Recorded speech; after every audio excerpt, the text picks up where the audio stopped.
Hey everyone, welcome to the Grinding Station. Here we'll be discussing our tournament grinds, our experiences within the format, and all things cEDH. We're your hosts, I'm C9 River, I'm Morgan. and today we will be discussing my favorite topic in cEDH, and it's something I talk about all the time for those who know me, and it's responsibility within the format. It's pretty spicy. Yeah, I'm gonna have probably a lot of takes. So probably the best way to start this out is Wait, wait, wait, I wait. really We forgot to recap our week of Magic. did we have a week of Magic? I played some games, not in a tournament, but I played some Oh, games. all right. Tell me. You Tell know me that about it. Essica list I was talking to you about? Oh, did it pop off? I've played 5 games with it this week, and it won one of them. You didn't. I won one. Let's fucking go, dude. It was Best deck in the last format. night. It was last night. Um, I ended up getting every creature in my deck on the board just because it was so stacked out, and I just beat people to death. The way the deck was intended to do. It was pretty funny. But that was my week of Magic. I just wanted to say that the Eska deck did the thing, and I'm very happy about it. Well, I am glad you got to test the list. I have still not tested mine, so we'll see how that goes. Yeah, I got to play 0 games. I visited with my family, and my girlfriend and I went and visited my mom and dad. Got to see my nieces and nephews. It was a really good time. Oh, so last night, technically this morning, this is we're recording the 19th, so this might go up later. But I did watch at 3 a.m. this morning. Got up like 2:30 a.m. and watched the League of Legends World Championship Finals.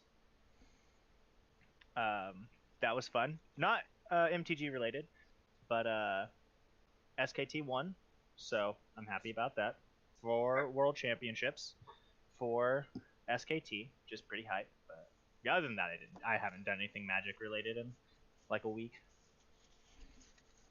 Well, we're breaking that now. We're doing some Magic related stuff right now as we speak. I know I'm hype. I've been needing to do more Magic stuff. I've just been so busy, but Yeah, it's gonna be that way for the next few weeks up through Christmas time. yeah, I was looking, and I have like plans every Saturday that are non Magic related for the next 5 weeks. that are or aren't. Are not. Oof, that's never I have fun. like Thanksgiving, birthday, Christmas. That's my next 5 weeks stuff. I think that's basically what mine's gonna be looking like as well. So we will see how that goes. It'll be quite interesting to see how much Magic gets played. I do want to start testing some changes in Blue Farm. I have been convinced to start testing Sword of Fire and Ice. SoFi, baby. It's the Uh, best card in the format. I thought about Malcolm for like 20 minutes. I was like, nah, it's just not good enough. Yeah, if Malcolm didn't have the clause of once it does it care about counters or its power? For what? Are you talking about new Malcolm? Yeah, new Malcolm. Yeah, with new Malcolm, does its ability on damage, being able to cast the spell for free, care about counters or its power and toughness? The amount of counters on it. And it's like 4, right? Yeah. Yeah, I just feel like it's so slow. Yeah, that's what it was like. And we were talking about it because we were in the Discord a little bit, just kind of shooting back and forth about it. We were talking about either like Lotho or Ragavan comes out for it. I'm like, Malcolm is not good enough to take Lotho Ragavan out, you know? Yeah, my thought was always if out of the creatures you could take out, like I had the same thought you did, which was Simeon, but Mm-hmm. early Timna's really strong, and then You know what's I crazy? all I don't what use Simeon for early Timna most of the time. that's fair. It really, what keeps it in is the fact that it lets me have turn one wheel potential on the play, and that's Yeah. about it. Because I'm not on Nas at this point. I'm really slow in blue farm down to just being like a Tivit deck without Tivit. Tivit but red. Tivit but red, yeah. Which is fine. I don't. I don't know, man. It is interesting. I think I perform well with that, with my style of blue farm, specifically farmless blue farm. But yeah, let's move on to the responsibility discussion. Yeah. And speaking of responsibility, I think it's good to um, kind of define what I, in particular, or what either one of us particularly could mean by responsibility. Um, for me, responsibility, I think, encompasses a lot. So I think responsibility has a lot to do with interaction, how to read the table, how to politic properly, knowing when your opponents have the opportunity to win, and playing around these. There are people who will say this type of ideology of mine is playing to not lose, but contraire, I think it's like one of the best ways a player can win, at least in my experience, where the way I set this up for players usually when I'm like coaching or telling them like how to play this style is if I have the opportunity, I sit down in a pod and player one does something crazy. It's my turn. I play a land and pass, right? Because let's say I have Dispel in hand. I'm expecting them to cast an instant or something that's going to help advance their board state in a way that I might not be able to stop if I tap out to advance my board state. Let's say I have a Soul Ring, turn one. Instead of playing my turn one Soul Ring, I leave up mana to see what my opponents are doing. Leaving up that one mana can be super crucial, and I view it as being responsible. I don't need to advance my board state. I do think some decks have to do that. Corvold is a deck that does not care about being responsible, but I do think a lot of blue decks do care about being responsible. And then the other thing I usually tell people is, in Teferi specifically, let's say I have the ability to turn two Grim Monolith, or hold up my mana for Counterspell or Mana Drain, Delay, Tail's End, and I pass the turn with the 2 mana open. I could cast Grim Monolith, and on my next turn, there's a very high possibility I win the game because I make my next land drop. That's 6 mana. The likelihood of me being able to go off with any other mana rocks I might have in hand that I haven't played out yet, super big, super high. But if I do that, I'm risking somebody getting ahead of me turn 2, or somebody winning the game turn 2, or coming close to winning the game turn 2. So I'd rather hold up interaction than advance my board state in those scenarios. Now, that's not how I think everyone should always play. I don't think you should never advance your board state, but that's like generally where I'm at with responsibility. Well, we talk about it all the time, right? When the fish lands, and then everyone's like, "Don't feed the fish, don't feed the fish," but then someone breaks the fish pact, and everyone's like, "Well, now I've got to. Yeah. I can't let you just sit there and grind." Yeah. I actually think the greatest example of that is Najila and Sisay players and Kinnan players are very notorious for doing this. Where, guys, I'm just going to feed the fish one time. But then feeding the fish one time is like it's land, Lotus Petal, Kinnan, or it's Jeweled Lotus, Sisay, or Najila. And then, yeah, they only gave one card. They're true, it's only one card. But now their board state has been advanced so much by getting their commander online very early that now everyone else are no longer incentivized to play on the back foot underneath of a card that this player didn't play underneath of. Because now they can't just sit there for 2 to 3 turns and not advance their board state when you can just, in Sisay or Kinnan's case, play underneath of Rhystic Study, or not Rhystic Study, Mystic Remora, Or in Najeela's case, where you accrue so much advantage that by the time Mystic Remora is gone, and if they have anything in hand, they're probably tutoring for a win con at that point and just winning the game. Yeah, it's very hard, right? Because coming oftentimes I am the player with the value engine. It's the style I like to play. I like to be the guy to put multiple value engines on the board. That's fun. Um, but seeing the favorite action I like to see be taken is a greedy person playing their commander under my stacks, under my risk study, under my Mystic Remora if they have to ramp, under my Talion. It's I love it when one of my opponents plays irresponsibly because all of my opponents play irresponsibly at that point. And then once Yeah, all responsibility is gone, that means the game is mine to win. yeah, I think that's actually something we've talked about this a lot. It's something I have absolutely changed my mind on after watching you play the deck a lot more. Is Blue Farm is a deck that absolutely takes advantage of that, where like you'll get Timna Crom on field, nobody will answer Timna, cards in hand, now I have interaction, or like commanders aside, right? Because your commanders on their by themselves aren't scary. They're just creatures in command zone, essentially. Like Exactly. Timna's a good card, Crom's a good card, They but just say like draw a card. yeah, the deck just says draw a card, like draw a card or draw 2 cards per combat. Well, actually, with the way the meta shifted, it is just draw a card because if you don't have Crom on the field, you're usually not drawing them.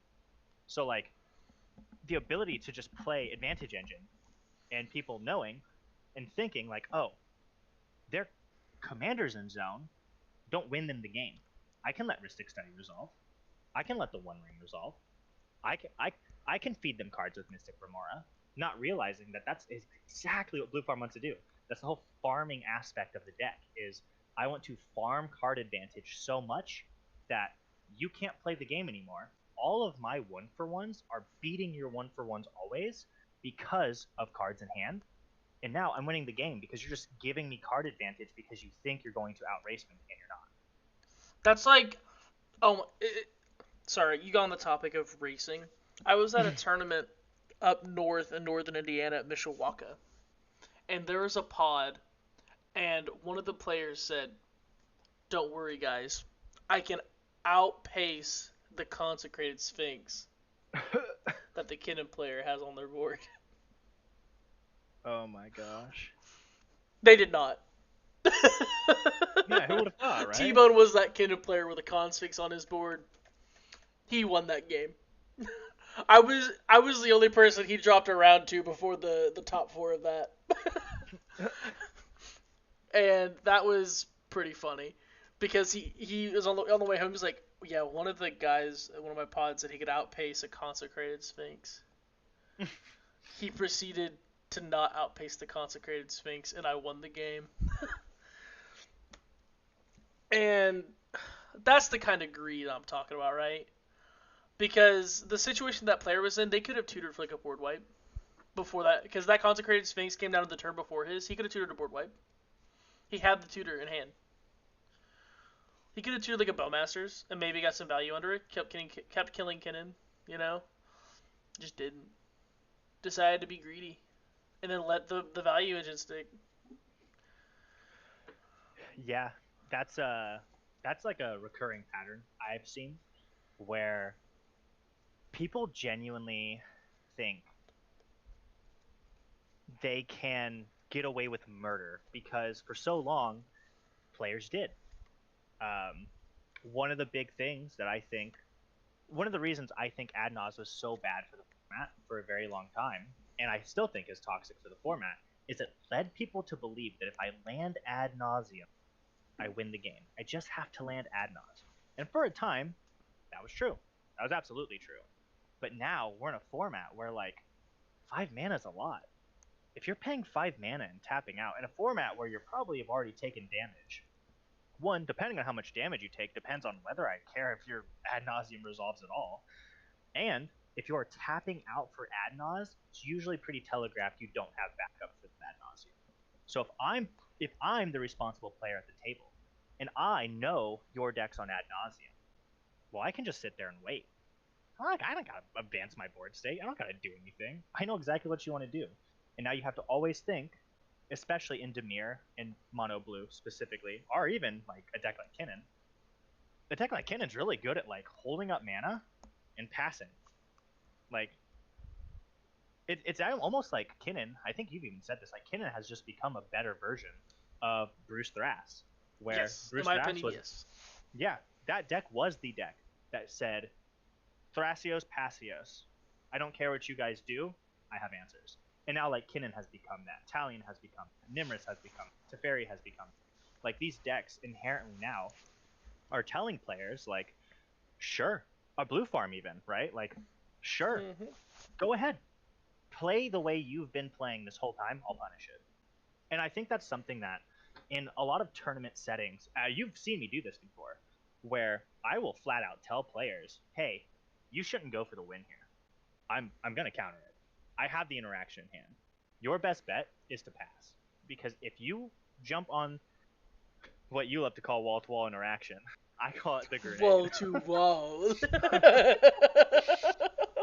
If you're going to jump on the grenade, if you're going to run into my wall, you're going to lose. Like, you're giving up the game because you're used to getting away with something and you think that I should let you win. Nope. It's not how the game gets played anymore. I think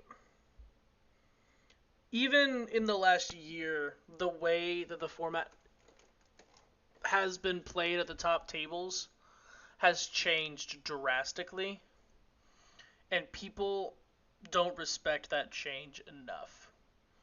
And I have a story. I got one coaching session one time from Comedian MTG. I was like, you know what? I'll try it out. You didn't go to me for coaching? Come on, dude. I know. But it was beneficial. It actually helped me become a much better player just by talking to him. Yeah. And what he had told me was, you're playing in 2020 cEDH right now. You haven't changed with the times, and you need to respect the changing meta, or you're never going to be successful.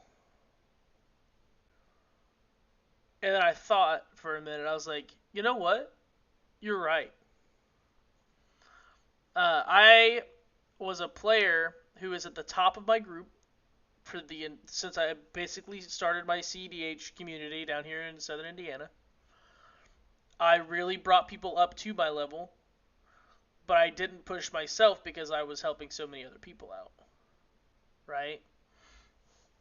And one of the things that I got really bad about was being greedy in my deck building. I assumed I would get to like turn 3 or 4.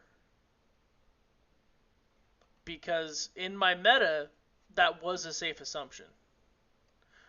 The majority of games, you would get to turns 3 and 4 with like maybe one counterspell. But after that coaching session, I took a good, long, hard look. Because at the time I was playing Dawnwaker, I took a really long, hard look at myself and my deck building. I was like, you know what? You're spot on.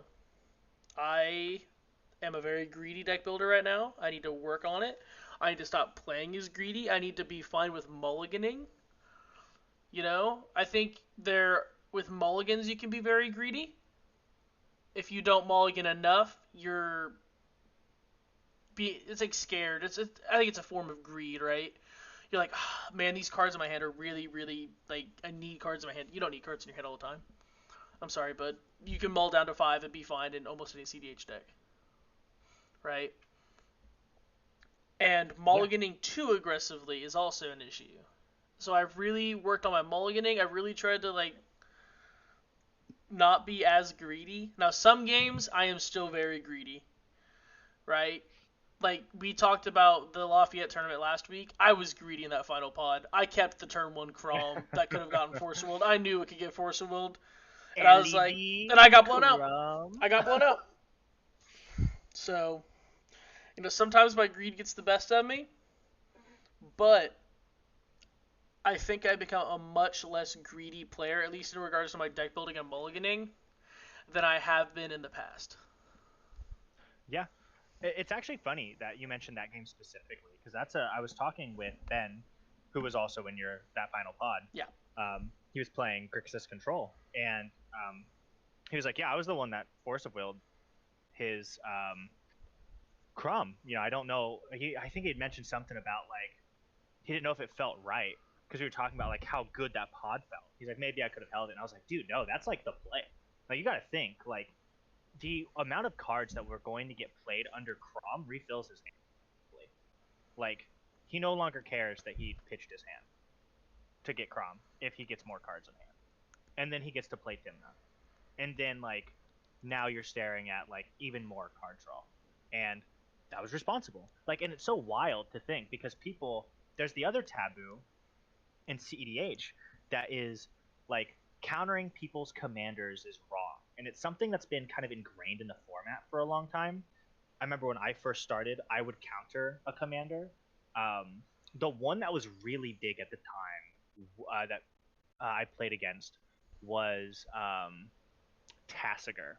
Tasker was a card that I remember like I countered it one time. Right, they exiled their graveyard, played it with Tassiger, and I just kind of said no, like force of will, no Tassiger, and that player was ass mad. They did not understand why I did that, and I'm like, your commander gives you card advantage. Like this was before the One Ring. This was before Town, right? Like this was in a meta where like people were playing Ristic and Mystic, but they weren't mulliganing hard for it. Like they were just trying to rush out their commander, trying to establish their game plan and see if they can't just squeak a win. And like it blew their mind. I had another game with a friend of mine now at the time, where this was when Four Fairy dropped. He's the phasing one that lets you use his ability on every turn, like your opponent's turns even. Mm-hmm. And I can't remember exactly what they were playing, but I remember they like went for something, and I like phased out their, and they're like, okay, like I don't know why you're doing that. It's like, well, like you might not be winning, but you're gonna garner enough advantage. Like you're gonna beat me in the long run if I take care of this. And then like he jammed a win, I countered it, right? And then he's like, fuck, okay, goes for another win, I counter it again, right? Like this was like turn cycle, turn cycle, turn cycle. It gets to the point where like it gets to my turn, no one really has cards in hand. I don't really have cards in hand, but now I have a tutor, slam tutor, to fairy, win, and then like it blew his mind. He's like, so the whole time you were just stopping me from winning for what? And I had to explain to him like that, like I have to do that. What am I supposed to like not counter your stuff? Because he was so used to playing in a format where like he just went unpunished. He was used to like turn 2, turn 3, here's my win, and then either I win or the next person wins. And that mindset, oh my gosh, is still like engraved in the memory of like cEDH players, and they believe that I get to do things uncontested. I'm allowed to jam things turns 1, turns 2, turns 3. Like I can slam Ristic Study turn 1 and nobody should counter it, even though I only have 2 cards left in my hand, telegraphing I have dick all to do for the rest of the game. But people still don't grasp that concept, I guess. It's I don't know if people don't grasp it. I think they don't care. That's fair. Right? Yeah. I think a large part of this format is a lot of casual players, which isn't a bad thing, but it lends itself to the fact that people are sometimes not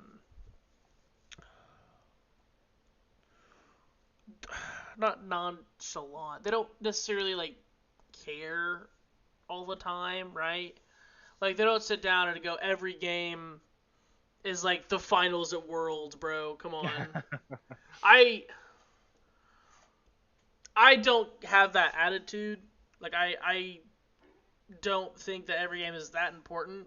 But like everyone's seen me, like not everyone, I guess not everyone's seen me play, but a lot of people have seen me play. I don't play any game very, like I don't act serious in every game. Yeah. I try to keep the mood light, but I also play. My plays are all serious. I keep the table playing serious, but we're having fun, right? Yeah. And I think people misunderstand that sometimes the table playing serious isn't gonna be fun. Yeah. It's not fun to sit under a rule of law for 10 turns while you garner enough advantage to go, oh, I can win here. It's not fun, but you do it, and you have fun with the people you're at your table with, just making fun of the game. You're like, this is a game, one of the games of all time. I am under this rule of law right now, and I love it. Who put this fucking rule of law here? um, that's what happened with Essica. I was just sitting there. I was like, if any of you remove my stacks pieces, someone else wins. Oh yeah. And I just kind of landed a prismatic bridge and flipped into a bunch of stuff, and then killed the table. And I was like, well, turns out Well, you let it sit too long. well, this is what it looked like. But yeah, no, I think people don't understand sometimes that you can have fun and not play greedy, right? Like having fun isn't always jamming the win turn to getting either winning or getting stopped. It's like let's have a little bit more of a nuanced discussion about what having fun means. You know? Yeah, I agree. I think too often people don't.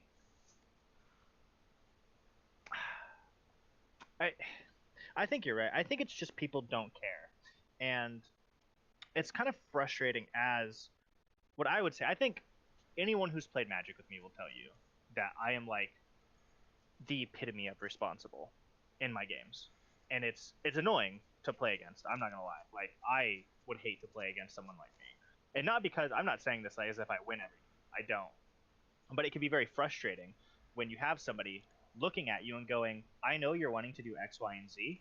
You shouldn't do that." Um, but yeah, people they don't they don't care. Yeah, I don't know. I'm very big on not I don't have to make a game action always. And I think a lot of players believe they do because game actions equals winning, even though that's not necessarily true, right? Like just because you played a turn 1 mana crypt doesn't mean you're winning the game. Just because you are casting a Rhystic Study before anyone else has anything doesn't mean you're winning the game. Like you can do these game actions, and these turn ones are like not really subject for discussion because they're like usually objective correct to do, obviously. Um, but it's not like a given that just because you are making game actions that you're winning. And sometimes I tell people inaction is action. This translates really well into other games like League of Legends or fighting games, or if anyone here has ever played like Super Smash Bros. This is a concept that's been around for a very long time, where I don't have to what people would call button mash, right? I can do everything, but I do it with a purpose. I don't need to throw this low kick here. I don't need to take this objective off the map right now. Um, it's it's something that I think a lot of cEDH players would agree in other games to do responsibly or would be responsible in doing those things. But I think it's difficult for them to bring that over again to cEDH, where, like you said, most people who play cEDH play it casually, and I think a lot of people think casual playing cEDH casually means not caring if you win or lose. But I think you like should, not in the sense of like, ah fuck, hit the table a bunch, like oh no I lost, but like more so in the fact of like, ooh, poof, let me think.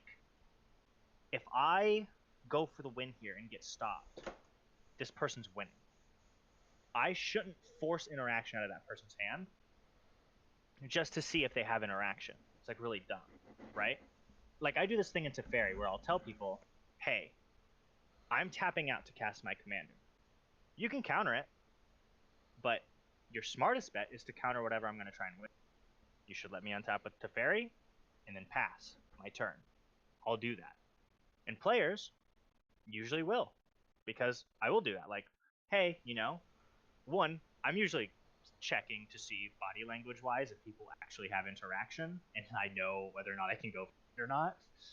Or a lot of times I'll just, do this, say, hey, I'm tapping out on purpose. You counter my Teferi, which is going to untap some mana for me and allow me to make more game actions. But ultimately, I'm going to end on mana that's going to allow me to interact with the board. And that's the smart thing to do. But that's not always like how people think. I think a lot of people believe that like everything needs to have a constant action going on, or else it's not quote unquote fun. I think like redefining fun in the format is like so important right now. Right. It's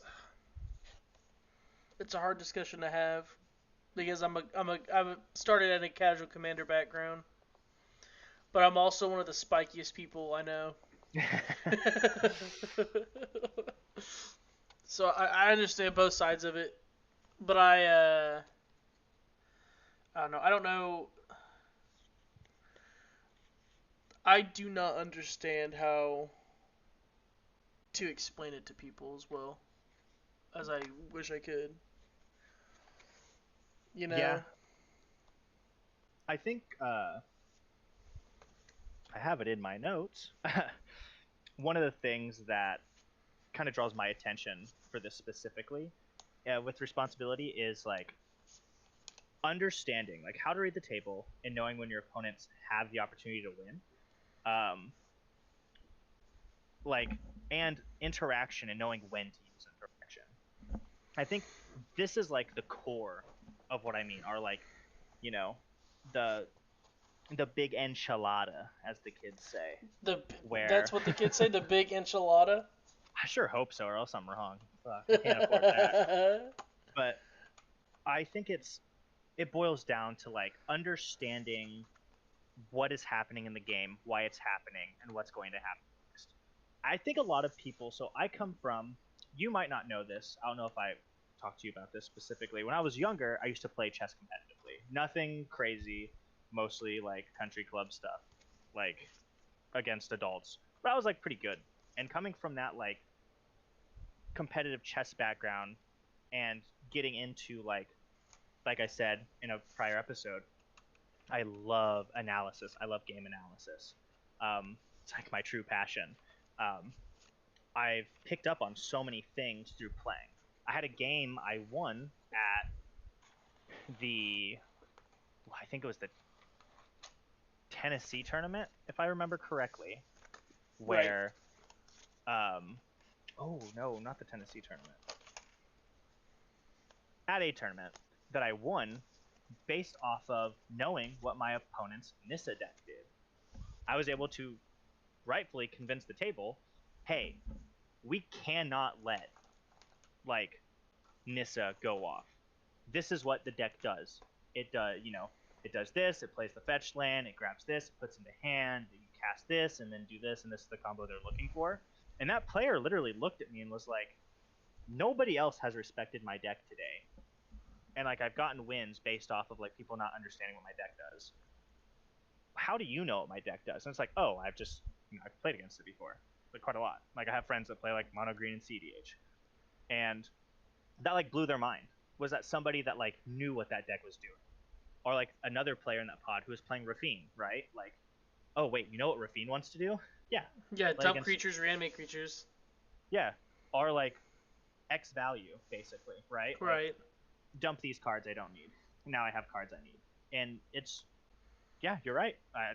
Yeah, it's crazy to think about, but I think it's more people need to study those aspects of the format, and it is a lot. It's a lot of information. I'm very lucky to have existed in the format as long as I have, and to have kept up with it as long as I have. Like I've been keeping up with cEDH before, like playing with power was a channel on YouTube. Like being able to understand through all the iterations of the decks that have seen play and what these decks want to do, there are some times where a deck's going to surprise me. And when those decks do, the next time I play against that deck, I know exactly what it wants to do. I don't forget stuff like that. But I think a lot of people, like you said, because they play casually, they don't care to learn that. They just know what their deck does. They don't care what their opponent's decks are doing. Oh, that card's too long. I'm not going to read it. Instead, I'm going to let you get away with things because all I want to do is my game plan, which is kind of like the casual aspect, which again, casual players aren't bad. I don't blame casual players. It's just there's a different mindset to cEDH, like casual cEDH versus like casual pickup games of like lower power level decks. Right. I That was very, very well said.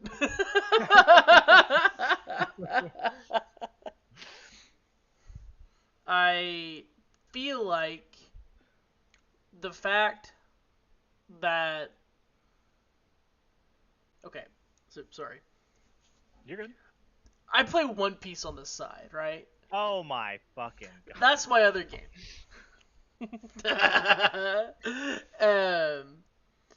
I play that game mega casually.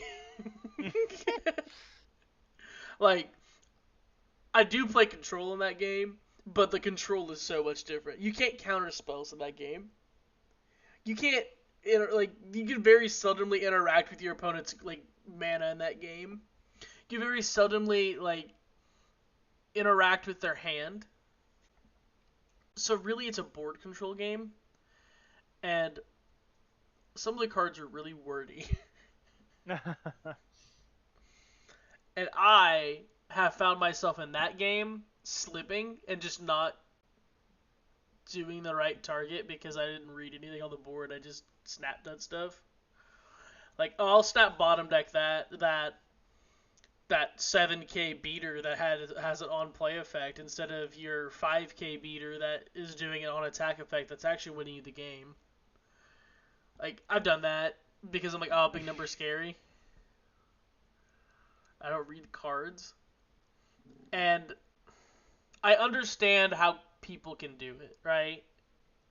Yeah. Because I do it, just not in the game, not in Magic. I don't know I think it's because I care about Magic very much, and I'm an enfranchised cEDH player, right? Like I've been around the block a few times. I know a lot of decks. I've brewed a lot of decks. Like I am known within my friend group for being the guy who combs through Scryfall looking for a legendary creature that's interesting and building it. Like, hey, well, I've been there. I've built hundreds of decks on my box field. Literally hundreds. Now, I have not play tested them all, but I have looked at almost every legendary creature and thought about how you can push it to its limits. Yeah, I used to have a bunch of commander decks on Moxfield, and then I deleted them all in a manic rage. So I need to start rebuilding stuff because I'm sad that some of my favorite decks I built are no longer. I cleared mine out. I cleared mine out a couple months ago, 3-4 months ago, down to about 50, and then I'm back up to 100 right now. God damn. Because I had some half-built decks that I wasn't gonna finish. I do that. But a lot of my decks right now, I've been doing this thing where with each of my iterations of my main deck, like I have like 7 Dawnwaker variations where it's the one card change that I make. So I can test and then I can compare how I feel about it. I have like 8 blue farm lists that I have ready to pull up and just throw together. And I don't know if anyone else thinks about the format that way, but that helps me learn what's going on, right? Because if I'm like, here's my line of reasoning through all of these changes, I know where the meta shifted, I know why I made these decisions, and if my decisions are no longer relevant, it I can revert, right? I don't have to use the history function to revert. So it's like, okay, I know what a lot of decks do. I think about those decks when I build my decks, and I think about my decks a lot, right? Like I am very, very like intense with thinking about my decks, right? Like you know that about me. I think about my decks a Yeah. lot. Um, and that helps me when I'm like, okay, I need to have my answers for the top 10 decks I'm gonna see in this tournament. I need that, so I'm not getting caught out, right? I'm not going into an event thinking, oh, I'm just going to get free wins because I'm playing blue farm. Yeah. And I don't know. I feel like not enough people do that. I feel like that's where a lot of people drop off. People care a lot about what happens in the game, but then out of the game they don't care. That actually leads into kind of what we were talking about before we started the show, which is there is a divide I have noticed within the community of r slash the origination of cEDH and the tournament grinding scene, the implementation of cEDH. And I think there's this divide because you have a lot of people who are really good idealists about the game. On paper, they understand what cards do, why cards should be doing the things they do, how that should work against other cards, other archetypes, other decks in the format. Right. But I think what people fail to understand is that the game doesn't play out that way. In a perfect world, this is something I've always told people. Everyone disagrees with me, and that's their right. I don't care. In a perfect world, in a perfect scenario, you want to know what I think the best archetype in Magic would be if everyone played responsibly? What? Stacks. Yeah. Because Stacks is such a demanding archetype that you do have to be careful. There is the, I'm going to remove this rule of law at the end step. And then another player going, I'm going to let you fucking do that. You're going to win the game if that gets removed. Nope. Countered. And as the Stacks player, you get to sit there. And you only hit the players that truly need hit, the ones that either utilize their life totals. Then when it comes down to 1v1, if you're a good Stacks player, if your deck is built properly, you have built-in ways to stop some of the harder things that are going to mess up your deck, like Cyclonic Rift. For instance, in Elevir, I've talked a lot with players about them probably needing to add a Shaya, a card that says no to Cyclonic Rift. You know, you keep your creatures on board. They're not going anywhere. They're just there. And I think the way that deck plays out is like a testament to how like players genuinely think about the game. Whereas like that's a perfect world. That's where people are playing super responsibly, where people like everyone's playing the way that I personally think the game should play out. But that's not true, and we're seeing that in a tournament setting. What used to be one of the best decks in the format? Winota. Winota's no longer good because people adapted. Like people understood, okay, cool, I just need to like wipe the board or perma kill Winota. And we're starting to see this with Kinnan. Kinnan's still an amazing deck fight. Like, in no way am I saying Kinnan's bad, but I still think it's one of the better decks in the format. But we are seeing, like we saw in your finals pod, where if you're smart, you just don't let Kinnan stay on the field. You're gonna remove it Yep. constantly because what does the deck do without Kinnan? Not much. Land big fatties from hand. Yeah, like what? I'm gonna pay 9 mana with my 2 rocks and 3 lands for a Jin Gataxias, or like or no 7 mana, or I'm gonna hard cast this Flexing Chimera. Like you can, the deck's It can do it. possible. It can do it, but like the likelihood is pretty slim, and it's one of those where like people are starting to adapt. They're seeing these decks. What did people start doing when Sisei was starting to see a lot of play? Curse Toto. What did and same with Kinnan, right? What did people start doing when Najila started going into ad nauseum? You just don't let them land ad nauseum. Like the way the format works is in such a way that it's a push and a pull constantly, where one ideology pushes and the other ideology pulls back, and then that ideology switches, and then it becomes the pusher, and the other ideology that was in play now pulls back as well. And I think not enough people, ideologues within the r slash community, understand this. Where the big sentiment is, two color decks are bad, four color piles are bad. I could agree with that. I think, like you said before the show, if somebody is playing Orzhov, or if somebody is playing, what's the red white one? Boros, Boros, right? just a random Boros commander. Yeah, that like has no advantage on its own, doesn't combo with anything. It becomes really difficult, I think, to play those decks. I think there's an argument to say those four color piles are like suboptimal, which is a word I don't like using. Still viable. No, You can I play them. I do like to use suboptimal because optimal means that your deck is the most likely what is going to win, right? Mm-hmm. The optimal deck to play in Legacy historically is Grixis Delver.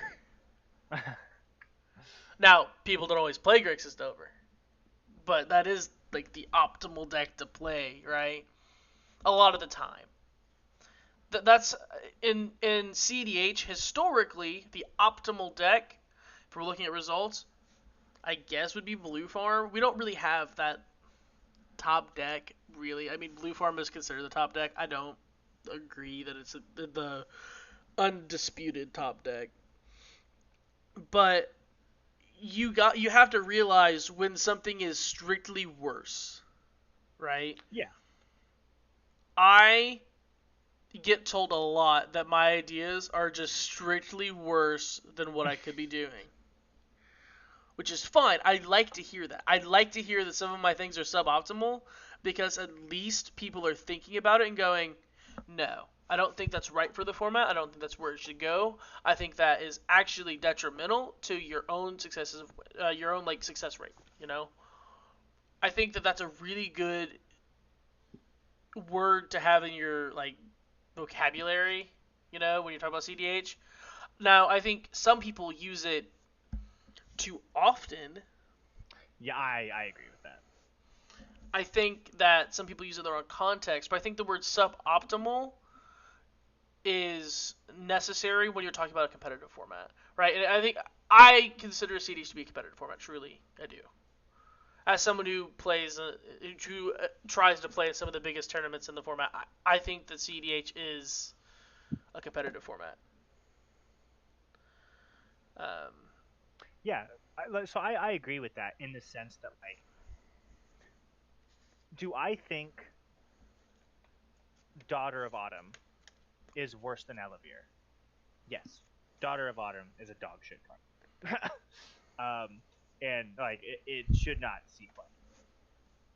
But do I think that, like, Akroma Kamal is worse than Elevere? Yeah.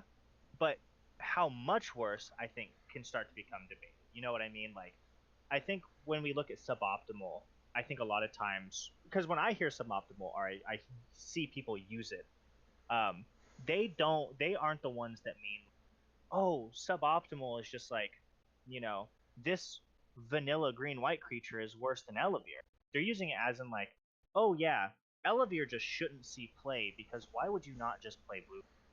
And in those instances, that's where I get upset because like the format's not figured out as much as some people have you believe, but like there's still a lot of viable options. Like it's I had this conversation before with somebody asked me, "Oh, well, you're playing Teferi. Why would you not just play Urza?" And I had to explain that, like, oh, well, I could play Urza, but I lose a lot. What makes Teferi good, right? Like in Urza, if Urza gets removed, well, I can't really utilize cards like Winter or Trinisphere, right? Trinisphere also cares about it being tapped, if I remember correctly. Yeah, Trinisphere, Winter Orb, and Static Orb. Yeah, and so it's like, yeah, that I could do that, but like I'm gonna have to waste interaction on people removing my commander, and like I don't know if I want to rely heavily on my commander sticking on the field to utilize some of the cards in my deck. Whereas in Teferi, instead of those cards, I just run a little bit more interaction and a lot more mana generation, and then I have the opportunity to only ever need to cast my commander when I'm in the game. But those are like two different playstyles, right? Urza wants to slow the table down. He wants to play at a pace. He wants to force you to play at a pace that's worse than what he's playing at. Whereas Teferi wants to play on pace with you and stop you from winning, and then win after it's already stopped the table from doing what they want. I think Teferi plays much closer to Tivit than Urza does. Yes. It is very much a here is my win in command zone. I don't need it until I'm gonna win. Like good Tivit players aren't just jamming Tivit, right? They can. It's not an awful play, but they don't need to do that in order to win the game. Like their card density and quality is so good. Like there are times in Teferi where like, yeah, I'll cast Teferi if I have a One Ring on the field, and I'm now going to cycle through 20 cards of mine and just win the game, sure. Or if I have a Displacer Kitten or a Hullbreaker or whatever. But like, I don't need to do that. Just like Tivit doesn't like need to force their commander out on the field. Right. You can play around those things. Does Tivit play Hullbreaker Horror? I don't think so. It should. I could be wrong. It should, in my opinion. I think a lot of decks should actually. Well, Tivit is an outlet for the Hullbreaker Horror. Yes. I just realized that on the spot. I don't know. I don't have a Tivit list like up and running, but it's something to think about. I might play around with a Tivit list and do some interesting things with it. If I remember correctly, no, never mind. You can do. I was gonna talk about Polymorph, but you can't do Tivit because there's just way too many good creatures in those colors to not play. Oh yeah. But yeah, like back to like what we were talking about, I think suboptimal is a fine thing to say. I do agree with you that people say it incorrectly. I think Kinnan is an amazing deck, and I think it's better than a lot of the 4-color piles I see. And my big thing also, especially like this goes back to responsibility, is player skill is so much more important than the deck you're playing. The deck you're playing absolutely plays a part in how you're playing the game. You could put the best pilot, again, on Daughter of Autumn. She's 2 generic, green. She's a, I don't actually know because she's an old card. It's a Summon Legend. She's a 2/4, and for 1 white mana, you can redirect to Daughter Autumn 1 damage dealt to a white creature. Like, could you win games on this in a setting? Probably. There's a good possibility. But the likelihood of this seeing play over Elevir is so low that, like, yeah, I think the deck matters there. But then pilot skill picks up from that adjustment. Where, like, yeah, you're going to have a really good pilot on Elevir, but now what if that really good pilot is also facing a really good Timna Krom, Rogsai, Teferi? Now what are you doing, right? Like, how effective can you be? How are you navigating the... Like... Daughter of Autumn is an avatar. What? Yeah. I have the Gatherer pulled up. Have you seen her teeth? Yeah, I'm looking at the art right now. Bro, if we can figure out how this episode needs to be.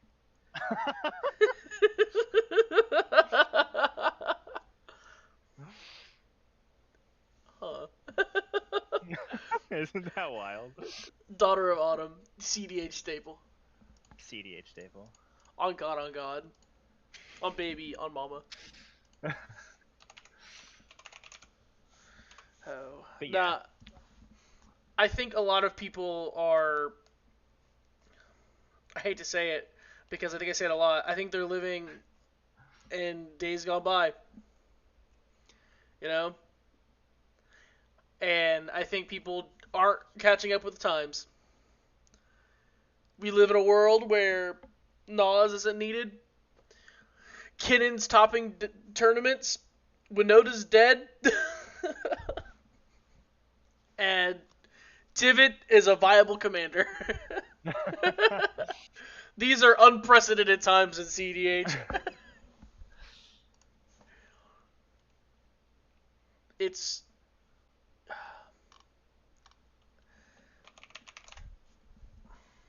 weird, right? Because I know I'm like the last person who should be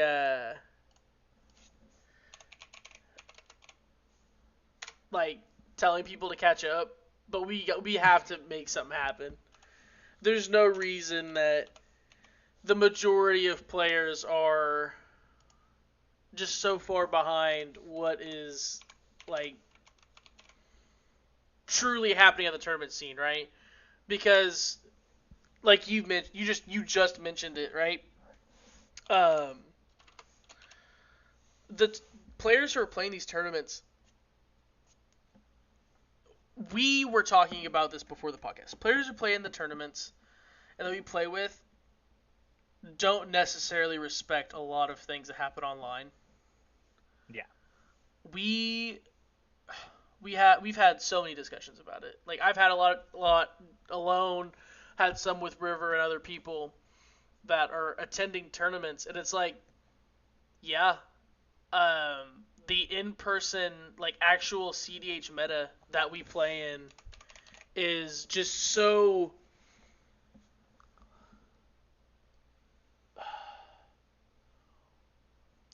It's so much different. It's like, so much more. It's so much more refined. Yeah. Right? Like, you see people, and it's like, I know what this player is about, and I know to be scared of them. You know, like, I know to be scared of the Sisse player that plays every rule of law because he breaks parity on him, sits there, and then just wins. I know to be scared of him.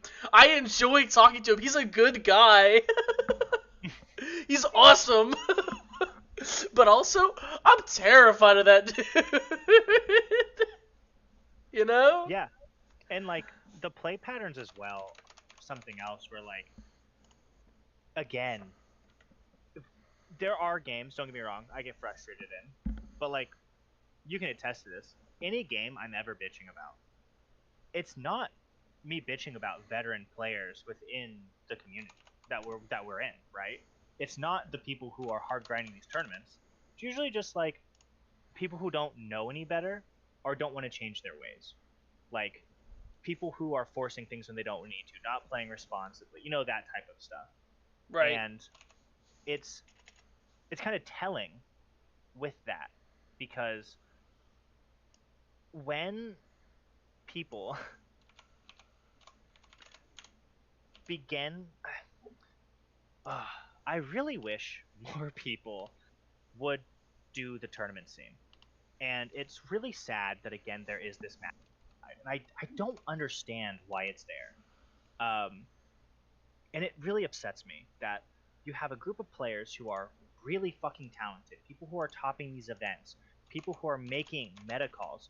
Bro, like, how many times did I used to say when we first met, oh, I have a hot take, oh, I have a hot take? A lot of my takes don't seem so hot anymore because it seems like a lot of other people in the tournament scene are agreeing with me.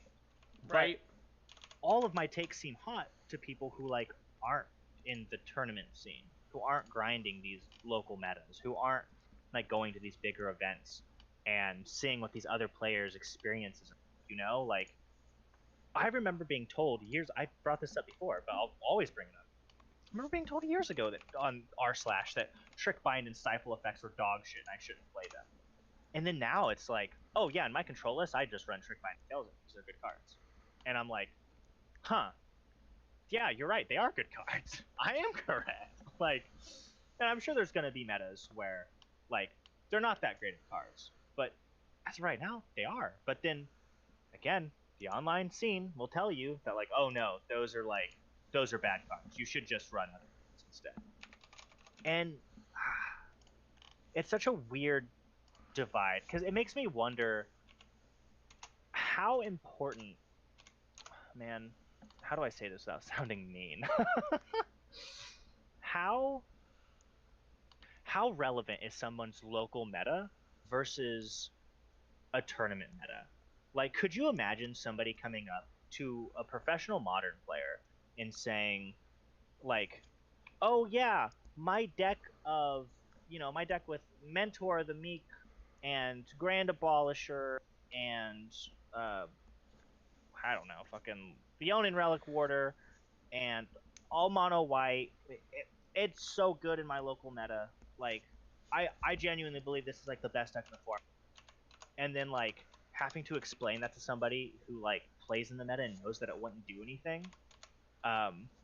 That's kind of how I feel sometimes listening to some takes, where I couldn't imagine somebody playing against like Wounded Satellite and trying to explain to them that their 2-color Kinnan deck isn't as good as Blue Farm.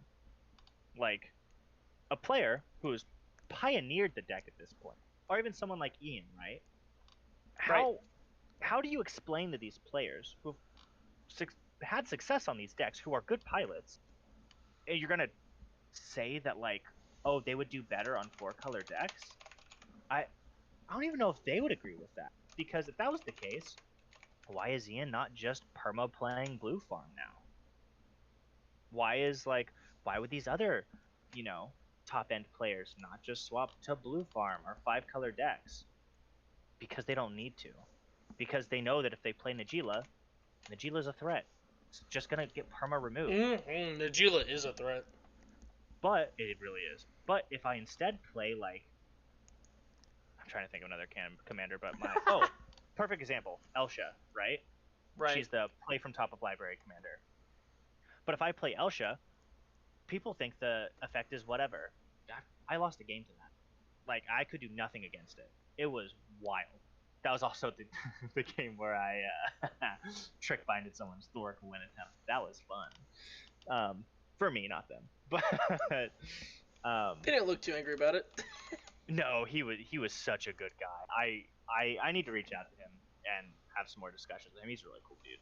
But yeah, like, it's crazy that like I couldn't imagine telling that guy like, hey, why don't you just play Blue Farm? And then him looking at me and going like, why do I need to play Blue Farm? Right? Like, or the Tennessee event we went to, 2 Talions in the top 4. There were a lot of multicolored decks at that tournament. 2 Dimir decks making it to the finals, a Dimir deck winning the finals. Like, come on, that's like, it is pretty. It is insane. It was very fun. I played against one of those Talion players in one of my rounds, and the second I sat down, I looked at my pod. I was going second. Kenrith, me on Blue Farm, Shurikai, and then Talion. I was like, this game's going to a draw. If every player plays correctly, this game is going to a draw. Oh yeah, control. And what happened? The game went to a draw. Yeah. Every player played insanely responsibly. Like, there was a point where there were 2 Esper Sentinels on one person's board. They did not draw a card. Yeah. They did not draw a card. They drew, like, the first turn off of one Esper Sentinel. They got a second Esper Sentinel by copying it. Didn't draw a card after that. You know? Talion was really close to breaking the stalemate that we had. It took, like, there was like 5 minutes left of the round, and I talked to the Kenrith player. I was like, we're playing for a draw here. I've been playing for a draw all game. I revealed my hand. Someone gift probed me. I revealed my hand. I have not been playing to win this game since I sat down.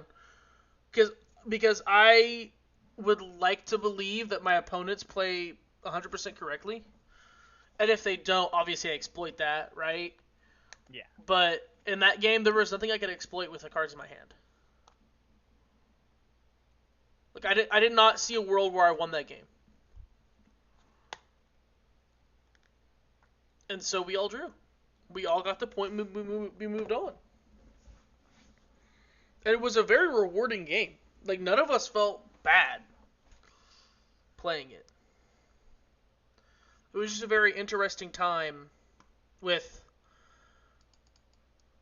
like knowing when I sat down that my goal is not to win this pot. Like my goal is obviously always to win, but realistically, I'm not gonna win this game. But I had to make plays knowing that I wasn't winning the game. I was just delaying the game, trying not to lose, which sucks. But sometimes not losing is winning. Yeah. No, exactly.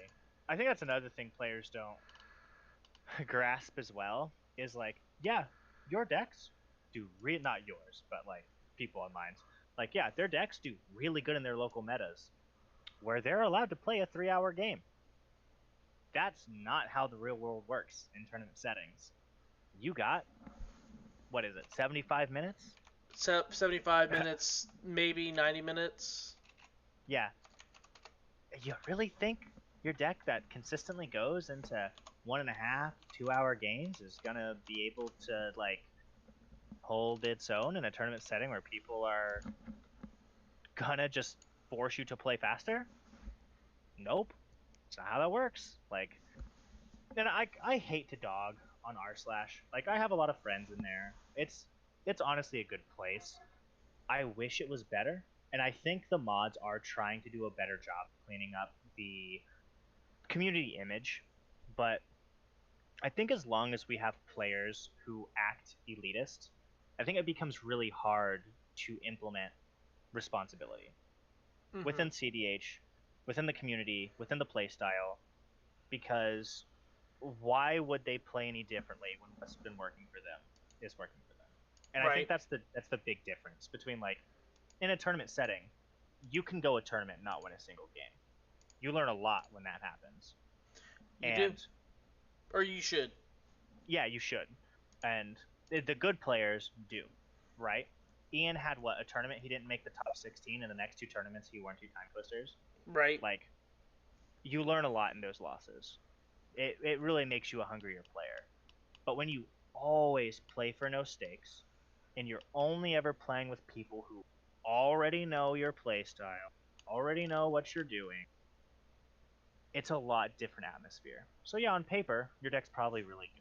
4-color piles are amazing in your deck because, people are also running 4-color piles and aren't running enough interaction. Because I hate to break it to people who are in 4-color non-control lists, you're not running a bunch of interaction 4-color and up. You're just not. You're running the free counter spells you can, and a lot of times you just don't have the cards to pitch to Force of Will and Force of Neg, right? Like that's the meme with Nigila, where they want to cut Force of Negation because it's so hard to pitch a blue card to either force.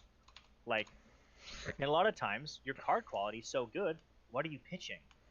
Like, are you really gonna pitch your Brain Freeze? Are you really gonna pitch your Aristic Study or Mystic Remora? Are you gonna pitch another counter spell or interactive spell? You're not pitching Gorevi. Like, it comes to a point where like those decks are good decks, and they're always going to be good decks. But this idea that like 4-color and 5-color rules the format, I just don't see that. Like, it's not really indicative of what we're truly seeing. Blue Farm is far and above one of the best decks in the format. It has some of the best pilots behind it. But just because we have good pilots on Blue Farm doesn't mean that everybody who plays Blue Farm should be playing Blue Farm. Like, I don't suggest Teferi to every person who plays Teferi. I've had to coach people how to play Teferi. It is not a deck for everyone, trust me. What? Yeah, right? Who would have thought? Like, but yeah, I'm sure you'd say the same thing, right? Like we've both seen really bad blue farm like I used to be a really bad blue farm pilot. used to be. No, I'm kidding. I You like have to way more. consider myself up there now. Hey, you have way more wins than I do. I can't imagine. um, and whether or not that's the deck carrying me, we'll see, right? We'll see over the course of the next year how I do. Yeah, I would never agree that like the deck carried you, because even if blue farm like somehow got figured out and people did my strat against it and it just became the worst deck in the format, isn't like the deck's fault. It's what I like to call the Winota effect. It's what Kinnon's going through right now, right? Where like Winota was one of the best things you could be playing, and now why play? You know what's Because it's just wild? gonna get targeted. You know, in Legacy, because that's a format that I can draw a lot of comparisons to cEDH from because of the card pool. Mm-hmm. Grixis Delver has been the deck that you test your deck against to see if it's viable, right? You're like, Yeah. does it have a losing matchup to Delver? If it does, don't bring it. Sorry, you shouldn't bring it. And I feel like Blue Farm in cEDH is our Grixis Delver, right? You're like, it's playing the most honest you can in the format we play. You know what it does as soon as you sit down. You're like, oh, they're going to breach Earth the Workwoman. They have Grand Abolisher at their disposal. They have counter magic to stop me from winning. What's my matchup like? Because every deck you play against has some aspects that it shares with Blue Farm, right? What's your plan against Blue Farm? Oh, I don't really have one. I'll cross that bridge when I come to it. Bad plan. Go back to the drawing Yeah. board, rebuild your deck. You're not playing a right game. What's your plan against Blue Farm? Oh, well, I know that they use the graveyard a lot. I play graveyard hosing effects. I know that they draw cards a lot. I play Narset. I play Notion Thief. I'm going to hard mulligan for one of those effects and try to stabilize and then use my value engines to outpace them once I can interrupt their value engines. Good plan. Test it. Does it test well? Does your plan work? If it does, good. Go play in a tournament. Because if you can do well against Blue Farm, those same basics will push you to do well against other decks. Oh, And I 100% agree. but if your game plan does not work against Blue Farm, Yeah. probably shouldn't bring it. In my opinion, that's how I look at the game, right? Like I built that Esca list. It's not a tournament deck. I know that. I know that. Like I'm not bringing that deck and expecting to win a tournament. What I am doing is alleviating my friends' frustrations with me playing Blue Farm 24/7. You know? I'm like, hey, Yeah. I know you guys don't like playing against the same deck every game. And I've kind of wanted to make a fun little, like, it's like still competitive. It does competitive things, but it's not made to top the tables, right? I Yeah. know it's a suboptimal deck. I understand that going in, right? But I play Blue Farm. I have the test against my deck. I look at my deck. I'm like, that deck loses to Blue Farm. I can look at that deck and say, that deck loses to Blue Farm. Have you seen that deck?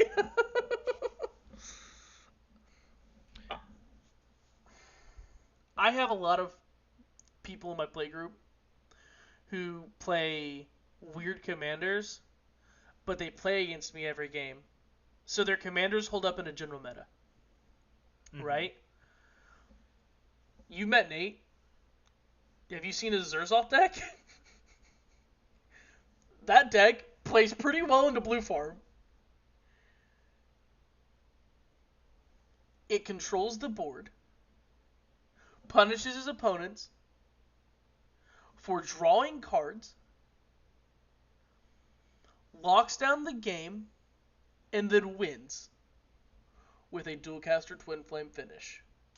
Or just killing you with tokens. It can do that. And he put a lot of work into it, and I didn't take it seriously at first. And then he played it against my blue farm deck. I was like, you put real thought into that, and that's where people need to start brewing. Right? Is how does my deck affect the top decks in the format? How does my deck play against blue form, Kinnan, Sisay, Najila? Start testing that before you throw it out there and be like, this is the new best deck in the format. Yeah, I agree. I think that's also something like you said about Legacy, right? So I used to play a lot of Modern.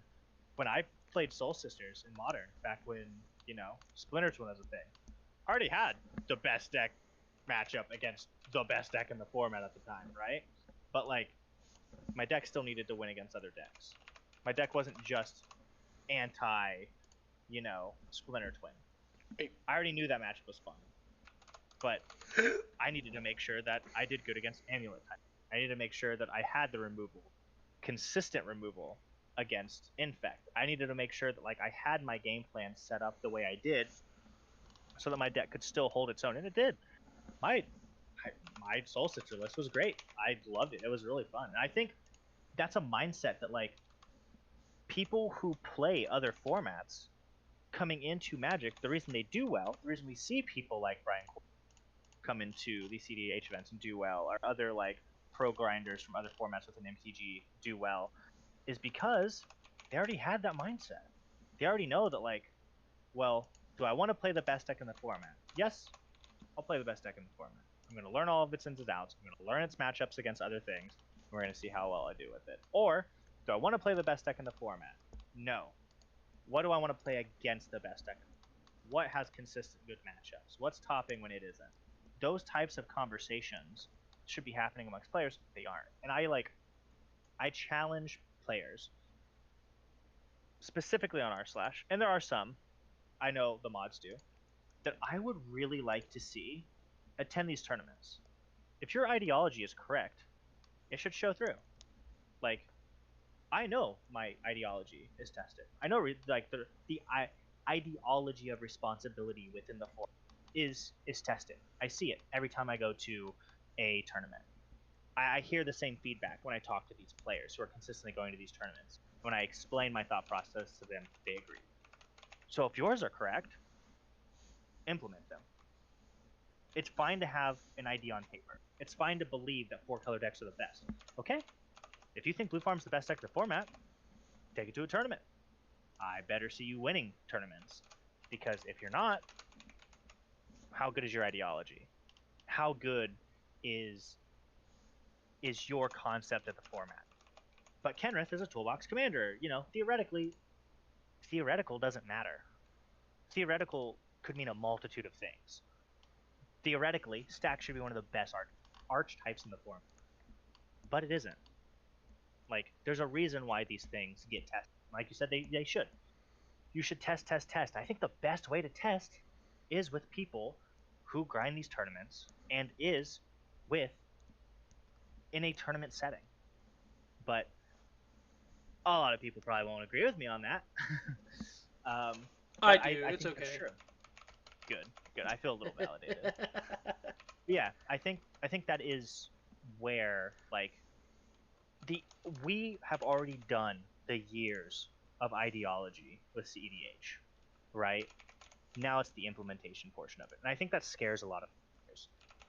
We're finally seeing what's happening in these tournaments. A lot of people want to shy away from, tournament stats. This is actually something we will talk about in another episode, how we feel about tournament stats and what they truly tell us and what we feel like they tell us. And I can understand why people are weary of that. There's a lot of unanswered questions that, a deck's winning stats don't tell us about the tournament, about the player, about what happened. But I think right now it's the best information we have. Just saying this is good because it's good in my play group, it's not good enough anymore. We have a very big play group now, and that play group is the tournament grinding scene. And that's where a lot of these ideas are going to be tested, and whether they're correct or not, we're going to find out. A lot of ideas are going to get scrapped. Oh, yeah. That's how it's always going to be. I'm sorry. That's just part of it. That's part of the game. It's part of growth as well. Yeah, right. Everyone needs to learn that sometimes you're wrong, bud. Yep. There was a going along with that. There was actually a quote I had sent you that now I'm going to look up and cheat. Um, where Oh no. um, um, these all go into what we're talking about. But one, just because a card sees a lot of play does not mean that that card is inherently good. Just because a card is good doesn't mean it should always see play, just because you're in the correct colors to play it. Three, just because higher up or valued members of the community say something or give input on something does not always mean that their opinions are always correct or should be held in a regard as to never be opposed. And then finally, just because you disagree with them in opinion does not make that opinion invalid. And I think that's something I've lived by a lot in cEDH. I have done a lot of what you would call soul searching within the format and finding myself, finding my play style, understanding, what I like playing into, what I don't, yada, yada, yada. But there have been times I've been wrong. For the longest time, I never played the keys into Fairy. I didn't need to. But, I went to someone who I respected and asked them about their opinions on my deck, and they workshopped with me. They liked a lot of what I already had in the deck. They played against it plenty of times, and some of the stuff the feedback they gave me with some of the stuff I played, yeah, I took a lot of it to heart. There were things they told me I shouldn't play.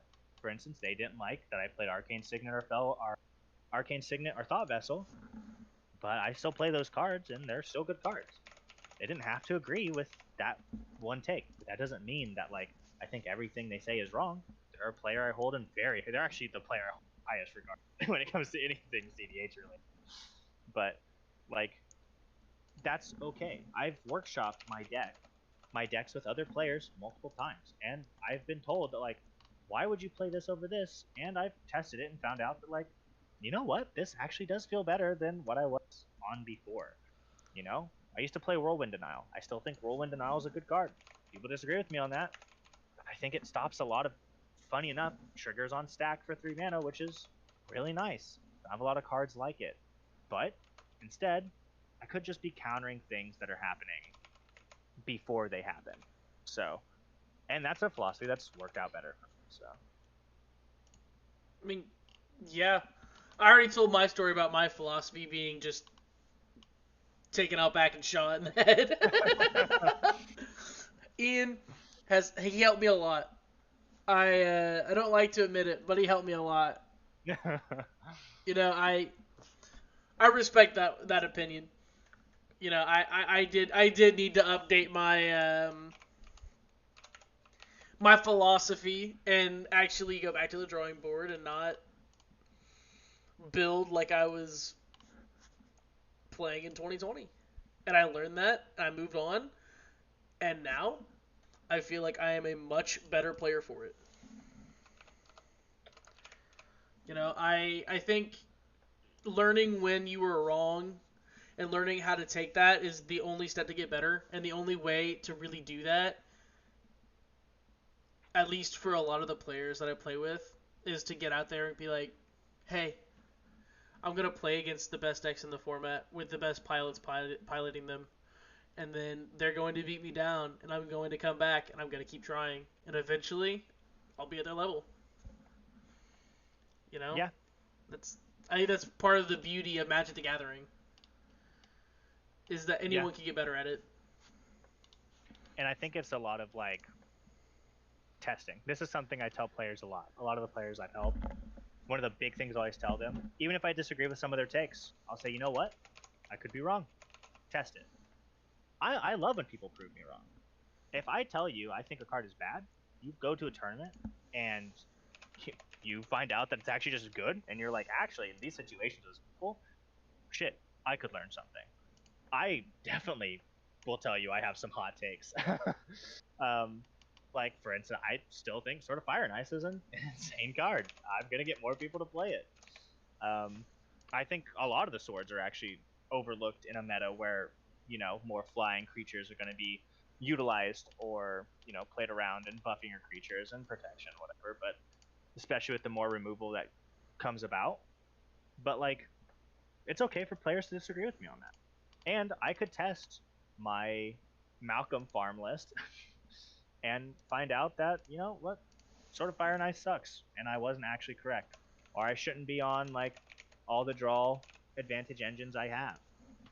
It's only a matter of time. We'll see, but we'll see what happens. Damn. We're some talkative boys today. Oh yeah, I came We in. started on responsibility, and we have deviated heavily. I think they all intrinsically tie together though. Right, yeah. I mean, I think I've said it a lot on here. I at least I always point out the fact that we're on tangents, but there's a reason that tangents are good in my opinion. I mean, it's like, hey, our conversation went that way, so Oh yeah. it must mean something. But it was just weird. Yeah. It was just funny. I was like, we've been talking about just making players go out to do tournaments for the last 20 minutes. Yeah, I mean, to be fair, the reason I think people should go out and do more tournaments for testing and to figure out whether or not their ideologies are correct, or because I personally believe that's where you're gonna find the most responsible players. You're gonna find a lot of greedy ones too, but like the best way to find responsible players are when things are on the line, when people are trying. You're not gonna find a lot of responsibility where people don't care. No, sir. Absolutely not. Sorry, if I don't care, I'm keeping all of the sus hands so I can like know when I can keep those hands. Yeah. Like, that's just how it is. It's just like my mindset going into a casual game of Magic, like a casual game of cEDH, versus like my tournament mindset, completely different. Completely. Like, I'm not thinking about in a casual game of cEDH. I'm like, where will this hand take me? How can my deck? Like, I want to see how my deck treats me with this hand. I want to see what my deck is doing with it. Not like in a tournament. And if I see that same hand in a tournament, I'm like, it's fine. It's not what I want. It's not what I want to see. I'm going to be a little bit more picky because I paid $40 to get into this tournament.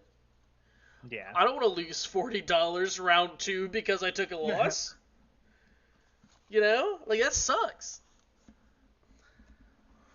And I feel like it helps a lot when you can separate yourself into your tournament mindset and your not tournament mindset, but also see the benefits from both. Yeah. Because then you're like, okay, I've tested this in so many games. I know what's up. I'm a pro. I'm a pro at this point at this specific thing. And then when you know that you're really good at something, you don't have to think about it anymore. Like, truth be told, after my mulligans, I don't really think. I don't have a thought that crosses my head. My head is empty. Yeah. I'm like, I have complete confidence in every play I make. Because if you don't, that's when you start losing. Yep. And that's, I don't know, I have a weird, I don't know if that's a weird mindset to have, but... No, I agree. I 100% agree. If you don't have confidence, that's another thing, and though we could also touch on another episode as well, is like confidence really makes good players. When you're confident, you've probably watched me get away with a lot of stuff that I shouldn't have just because I'm confident. Because people will listen to you when you're confident. People like it feels better to be confident in a tournament setting, in an MTG setting, because confidence grants you so much more power over your opponents in a way that like I don't think people understand. It's like the ability to, I guess the easiest way to put this, like it's like walking up to a girl and being like, "Hey, how's your day going?" or being like, hey, uh, like, hi, how's your day going? Like, those are different in both aspects. The confidence is going to get you a lot further, and that equates to this format as well. Like, confidence is key in like everything. Confidence is even key in responsibility. You have to know, you have to be confident that like, yeah, I'm not going to progress my board state. I'm cool with that because I know that my opponent's going to do something on their turn. I'm going to hold up mana I pass. know there's some fuck shit coming. Yeah, I know what's going on. And then the amount of times I've been like, I've drawn a card, looked at my hand, and went, okay, pass. And then look at my next opponent, and they're like, you're not playing anything? No. And then they, like, you can see it set in on their face. They go, fuck. What am I doing on my turn now? I was expecting them to tap out. I thought they were going to do this, and they didn't. Like, my favorite was when someone goes, "Ooh, that sucks." Oh, yeah. Yeah. I get that on One Piece a lot, too. Like, ooh, that sucks. I'm like, I'm vibing. I'm hanging out. They're like, 4 mana open?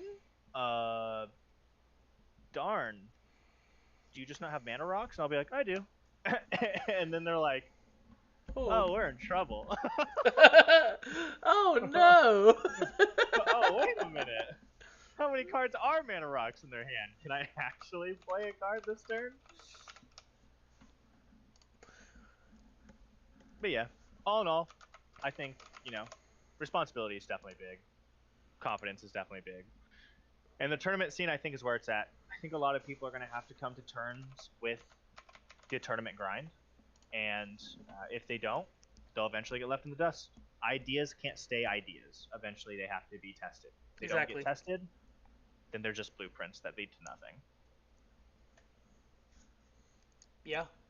Beautifully said. So you got anything else you want to touch on before we close it out? No. We wrote out all of the tangents I had. Really? I mean, kinda. Nice. That was my goal. We did it. We did our talking for the week. We talked.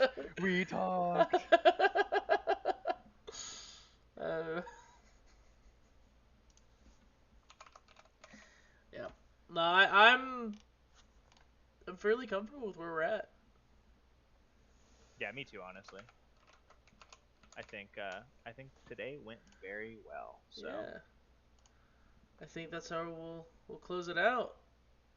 Yep. I mean, that's gonna be it for us from the grinding station. As always, please let us know what you guys want to hear us talk about, or rant about, or tangent about. We're here for it. We are working on getting a picture on our videos. That I thought I had it set up right, and then it uploaded to YouTube, and it did not. So don't worry, we're working on it. We're growing. We're growing. We're gonna have Daughter of Autumn as this week's picture. Yeah, baby. Because she be looking thick, honestly.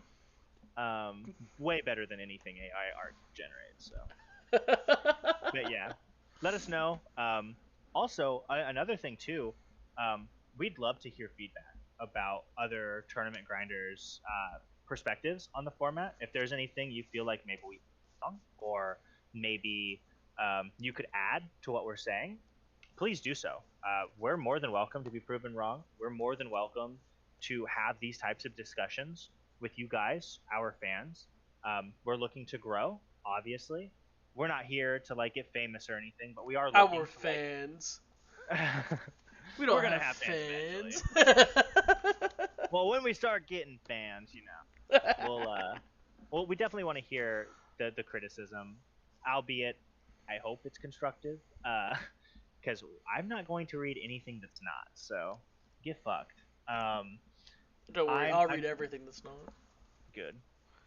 But yeah, I want to hear everyone else's experiences too in the format. See what other people think might be coming up. Next week episode is going to be a little spicy. I hinted towards it today. It's going to be about ad nauseum necropotence and peer into the abyss. and their position within the format. So, how we feel about them, what we think the trajectory for these cards are going to be, how valuable we think these cards are, and kind of go from there. So, it's I think it's going to be a good time next episode. Stay tuned. This is us here at the grinding station. You want to say goodbye, Morgan? Bye.